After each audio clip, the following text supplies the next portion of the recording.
We don't waste time on people like you."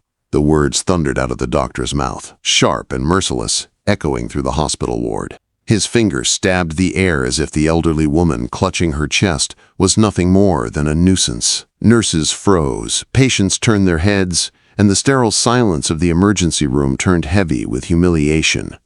The old woman's hand shook against her chest, her breaths shallow, pain written across her lined face.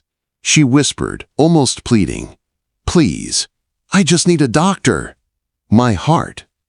"Out!" he barked, his face twisted with disdain. "This isn't a charity. If you can't wait like everyone else, then leave." Gasps rippled across the waiting room. The woman's eyes filled with tears as she staggered to her feet, clutching her worn handbag. Shame and rejection pressed down on her shoulders, heavier than the heart pain tightening in her chest. Slowly, she turned away, each step dragging her closer to the lobby doors. And then it happened. Just as she reached the lobby, her body gave out. She collapsed onto the cold tiles, clutching her chest, gasping for air. Panic erupted. Patients screamed. Nurses rushed forward. The cruel doctor smirked at first, rolling his eyes as if she were faking. What he didn't know, what no one in that room knew, was that the frail woman on the ground was the mother of the hospital's most powerful man, its CEO. And in less than 30 minutes, the arrogance that dripped from his lips would cost him everything. Before I continue, make sure you hit that subscribe button, turn on the notification bell, and tell me in the comments where you're watching from, because what you're about to hear? It's not just shocking. It's justice unfolding right before your eyes. We don't waste time on people like you. The doctor's voice sliced through the sterile hum of the emergency room like a knife. His face was twisted with disdain, his finger jabbing the air as though the elderly woman standing before him was not a patient in need but an inconvenience. The fluorescent lights glared harshly above, and the monitors around them beeped steadily, marking the cruel contrast between the rhythm of life and the venom of his words. The old woman, her hair silvered with years, and her shoulders curved under the weight of time, pressed a trembling hand against her chest. The pain was sharp, squeezing, as if her heart itself were being crushed. Her breaths came shallow, each one harder than the last, but her voice, though fragile, carried a dignity born of decades of endurance. "Please, doctor, it's my heart. I need help." A hush fell over the nearby patients. Mothers held their children closer, an old man in a wheelchair turned his head, and even the nurses froze mid-step. They had seen this man's cruelty before, but today it landed harder, sharper, as it fell upon a woman who looked more grandmother than patient.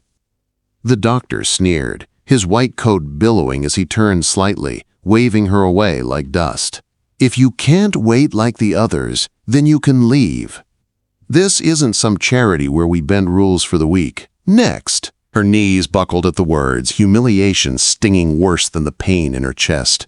She staggered, clutching the strap of her old handbag as though it might hold her upright. Slowly, she turned away, her footsteps dragging across the tile floor. Her eyes shimmered with unshed tears, not just from the pain in her body, but from the cruelty she had just endured in front of strangers. The lobby stretched before her like a tunnel of defeat. Each step echoed in her ears, the murmur of shocked patients behind her blending with the rush of blood pounding in her head. The world spun. She gripped the wall for balance, her breath ragged, the pressure in her chest intensifying like an iron grip that would not let go. And then her body gave out. She crumpled to the floor, her palm pressed hard against her chest, gasping for air that would not come.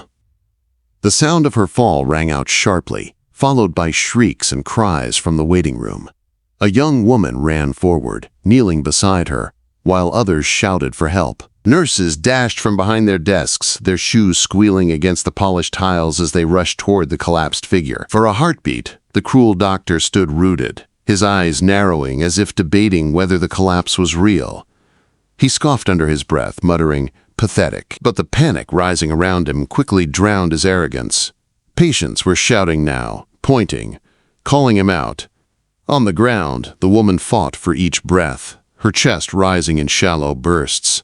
Her eyes fluttered, And in that moment, her mind drifted, not to the hospital around her, but to the boy she had raised alone. She saw him as a child, clutching her hand on the way to school, his eyes bright with dreams. She saw him as a man, strong, determined, someone who carried her sacrifices like fuel. A single tear slipped from the corner of her eye as she thought, "I raised you well, my son." What no one knew, not the doctor sneering from a distance, not the nurses scrambling to help, not the patients watching in horror, was that her son was closer than anyone could imagine. He was here, inside this very hospital. Not just another face in the crowd, but the one man powerful enough to decide the future of every doctor in the building. The hospital's CEO, and in less than 30 minutes, the cruelty displayed so openly would turn into a reckoning the arrogant doctor could never have anticipated. The tiles of the hospital lobby were cold against her skin. The elderly woman lay curled on her side, her chest rising and falling in jagged bursts, each breath a battle against the weight crushing her heart. Around her, voices blurred into a storm, shouts for help, gasps of disbelief, the shuffle of feet. Yet inside her, everything grew quiet, as though the world had narrowed to the pounding of her weakening heart and the ache of humiliation that stung more deeply than the pain. Two nurses crouched beside her, their hands moving quickly, checking her pulse, lifting her head gently. Their faces, though calm on the surface, betrayed panic in their eyes. One of them shouted for a stretcher, but as they worked, the memory of the doctor's harsh dismissal lingered in the air, unspoken but heavy, tainting the scene with shame. The other patients whispered fiercely among themselves. "Did you hear how he talked to her?" One woman muttered, her voice thick with outrage. "Like she was nothing." Another man shook his head, his jaw tight. "If she doesn't make it, it'll be his fault." Their words cut like blades, slicing through the illusion of control the doctor carried. On the floor, the woman clutched her handbag as if it contained the strength she needed to survive. Inside were only small things: an old wallet, a faded photograph of her son as a boy, his smile bright, his future wide open. Tears welled in her eyes as her thoughts drifted to him. She remembered nights she'd worked double shifts at the diner just to keep food on the table. Mornings she'd walked him to school with her last ounce of energy. Every sacrifice she had made had been for him. Now, alone in her suffering, she whispered faintly, "I'm still fighting, my child, just a little longer." Nearby, the cruel doctor watched from a distance, his arms crossed, his face a mask of irritation rather than concern. To him, she was still a disruption, an obstacle to the order he believed he commanded. "She should have just waited like everyone else," he muttered to a colleague, loud enough for a few to hear. "Drama like this is what clogs up the system." The colleague shifted uneasily, unwilling to agree but too afraid to oppose him. Fear of his reputation, of his sharp tongue and even sharper influence, kept many silent. Yet the unease rippled through the staff. They all knew he had crossed a line tonight. Minutes dragged by like hours. The woman, barely conscious, could hear fragments of conversations around her, voices fading in and out like distant echoes. Some were filled with worry, others with anger. She felt the world pulling her down, her strength slipping, but still she clung to the thought of her son. She had raised him to stand tall, to be fair, to never turn his back on the weak. If only he could see me now, she thought. Would he be proud that I'm still holding on? In the hallway above the lobby, a man stood watching. His eyes, dark and storm-filled, followed every movement, every cruel word, every gasp of the crowd. To the hospital staff, he was just another bystander in a plain suit, blending into the background. But behind that quiet gaze burned a rage deeper than anyone could imagine. Because this was no ordinary man. This was her son, the very boy in the faded photograph she clutched. Not just her son, but the hospital CEO. The man whose authority stretched over every corridor, every ward, every staff member in this building. And though his heart ached to see his mother collapse so cruelly dismissed, he waited, his anger simmering, biding his time. He would not lash out in haste. He would let the doctor's arrogance play its course, Let every witness see the cruelty that had been inflicted. For now, the mother lay in pain, surrounded by whispers and fear. But justice was already stirring in the shadows, and its arrival would be swift, public, and unforgettable. The commotion in the lobby slowly ebbed. As nurses wheeled the elderly woman into an observation room, their whispers tinged with urgency. Outside, the waiting patients sat tense, anger simmering just beneath the surface. Yet the doctor, the very man whose refusal had triggered the chaos, walked the halls with his chin high, his white coat swaying like a banner of pride. To him, her collapse was nothing but confirmation of his authority. He thrived on intimidation, and tonight he relished it. Some people think they can demand priority just because they're old. He scoffed loudly to a group of junior residents trailing behind him. This is a hospital, not a welfare line. I taught her a lesson, and maybe the others watching will finally learn to respect order. A few of the residents forced weak chuckles, but their laughter faltered quickly, replaced by unease. They had seen the woman's face, the pain in her eyes, the way her body gave out. They had seen the disgust of patients and the fury of families who had recorded the scene on their phones. Yet none dared to contradict him, not with his career looming over theirs like a shadow. On the mezzanine above, unseen by the boasting doctor, a man stood with his arms crossed, watching every step. His tailored suit was plain, his posture calm, but his eyes told a different story. They burned with a storm held in check, a fury that simmered under the surface. This was not just a son watching his mother suffer. This was the CEO of the hospital, the man who signed every paycheck, the one whose authority was absolute within these walls. And tonight he was not a CEO first, he was a son. Memories churned inside him as he observed. He saw his mother working nights at the diner, her hands blistered but her smile unwavering.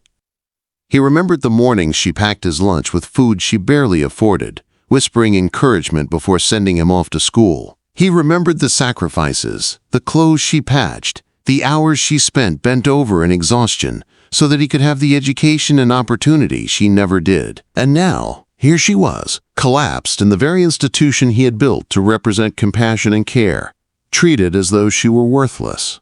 Rage tightened in his chest, but he held it in, letting the doctor dig his own grave with every arrogant word. The doctor's voice carried through the corridor. Did you see the way she clutched her bag? Like a prop in some play. Half of these so-called emergencies are exaggerated anyway. They crave attention. And she thought she'd get special treatment because she's old? Not on my watch. The residents exchanged glances, unease clear in their eyes. One of them whispered, "But sir, she collapsed. What if?" "She'll live," the doctor snapped, waving his hand dismissively. "Or she won't. Either way, I've made my point. We run this place by rules, not by pity." The words hit the CEO like a slap, but still he stayed silent, his jaw set. Timing was everything. He wanted the staff, the patients, the entire hospital to see the doctor's arrogance fully exposed before the hammer came down. Downstairs, nurses worked tirelessly over his mother, their hushed voices filled with worry. Every few minutes a nurse emerged to grab supplies, their faces drawn tight, their eyes flicking toward the doctor with undisguised contempt. The divide was growing, between compassion and cruelty, between those who cared and the one who dismissed. The CEO's fists clenched at his sides. He could feel the moment approaching, the line that would snap. Soon, the truth would come out, not in secret, not behind closed doors, but in front of everyone who had witnessed her humiliation. And when it did, there would be no escape for the man who strutted these halls, blind to the storm that was already bearing down on him. The son's eyes never left him. He waited, silent, every muscle taut with the promise of justice. Tonight, arrogance would meet its reckoning. The hospital seemed to hold its breath. In the observation room, machines beeped steadily as the elderly woman lay unconscious, her chest rising and falling with effort. Nurses hovered around her bed, adjusting wires, whispering urgently, their eyes shadowed with worry. Outside, patients lingered in the waiting area, their conversations sharp with indignation. Clips of the doctor's earlier outburst were already making their way onto phones, whispers spreading like wildfire, Did you see how he talked to her? Did you see her collapse? The doctor, however, strutted down the corridor as though none of it mattered. His arrogance was armor, his smirk a weapon. He dismissed nurses, reports with a flick of his hand, sneering at the whispers of patients. "She's overreacting," he said to anyone who would listen. "These people exaggerate every ache and pain. If we gave in every time, we'd never get real work done." His words dripped with venom, each syllable another nail in his own coffin.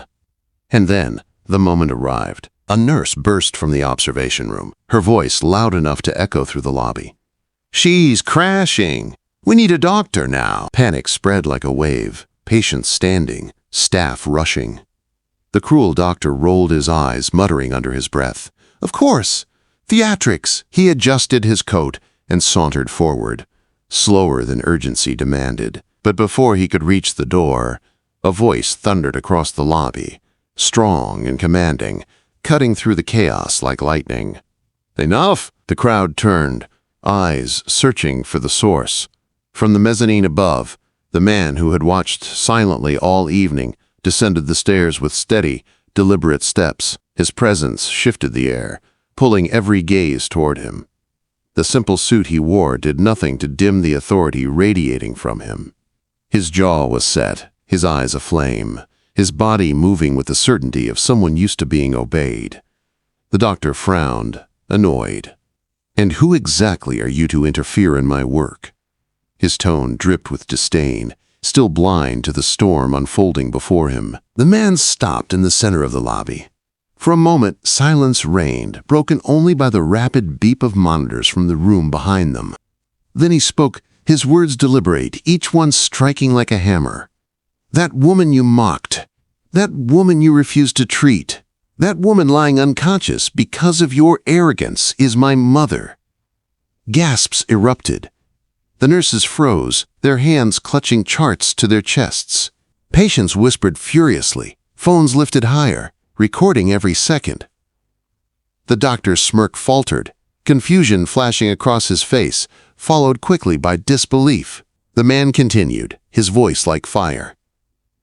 "And in case you've forgotten where you stand, let me remind you, this hospital, these walls, every paycheck you've ever collected, it all runs under my authority. I am the CEO. And tonight, I've watched you disgrace not only your profession, but humanity itself." The doctor's face drained of color. He stammered, words tumbling clumsily. "Yes, sir. I didn't know. That's the problem." The CEO cut him off sharply, stepping closer, his voice rising with every word. "You didn't care. You saw an old black woman and you dismissed her. You saw her pain, and you mocked it. You ignored her pleas until her body gave out, and you call yourself a doctor?" The crowd erupted in murmurs, outrage thick in the air. Someone shouted, "Fire him!" Another yelled, "She could have died!" The pressure mounted like thunderclouds ready to burst. The doctor's hands shook, his earlier bravado collapsing. "Please, sir, I didn't mean. You meant every word." The CEO snapped, his eyes blazing. "And now you'll face the consequences." The lobby trembled with energy. Nurses stood taller. Patients nodded. Justice, thick in the air. For the first time that night, the cruel doctor looked small, cornered, stripped of the arrogance that once cloaked him. And as the doors to the observation room swung open, revealing his mother stabilized but still fragile, the weight of his downfall hung heavy, undeniable and absolute. The lobby was electric, every pair of eyes fixed on the man who had just revealed himself. Whispers hissed like wind through dry leaves, nurses exchanging glances, patients clutching their phones tighter. The cruel doctor stood trembling, his earlier arrogance drained from his face, leaving only a pale, stammering shell of the man who had sneered at a helpless woman. The CEO advanced slowly, each step deliberate, his presence consuming the space. "You swore an oath," he said, his voice low but carrying enough force to silence the crowd. "An oath to save lives, not to decide which ones are worthy. Tonight you broke that oath." The doctor swallowed hard, his lips quivering. I "I didn't know she was your—" "That shouldn't matter," the CEO roared, his voice exploding like thunder. The crowd flinched at the sound. Every patient deserves compassion. Every life matters, whether they walk in here wearing rags or diamonds. You let your prejudice guide your hand, and my mother almost paid for it with her life. The doctor's knees buckled slightly, his hand reaching out as if to steady himself on air. His mouth opened, but no excuse came, no apology strong enough to dam the flood of fury directed at him. The CEO turned to the staff, his gaze sweeping across them like a flame. "From this moment forward, let it be known, there will be no tolerance for arrogance, no tolerance for cruelty, and no tolerance for discrimination under my roof."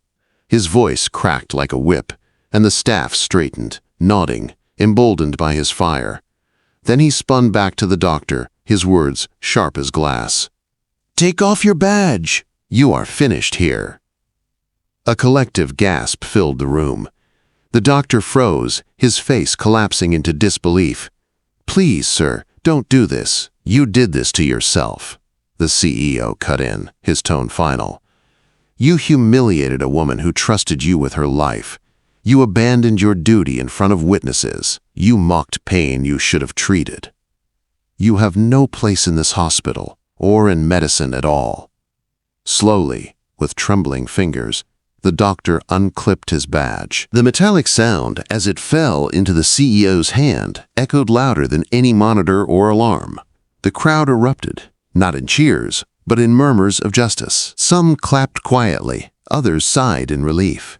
The nurses exchanged looks of vindication, their fear replaced with pride. Patients nodded, their eyes shining with respect for the man who had defended what was right. The CEO's gaze softened as he turned toward the observation room where his mother lay. He stepped inside, the fire in his chest giving way to a wave of tenderness. She stirred slightly, her eyelids fluttering open, her breath steady now thanks to the nurses. Quick work. "My son," her voice was weak but warm, carrying the strength of a lifetime of sacrifice. "You didn't have to." "I did," he whispered, kneeling by her bed, his hand clasping hers. "You carried me when the world wanted to break us. You gave me everything, Mama, and when he tried to strip you of your dignity, I couldn't stand by.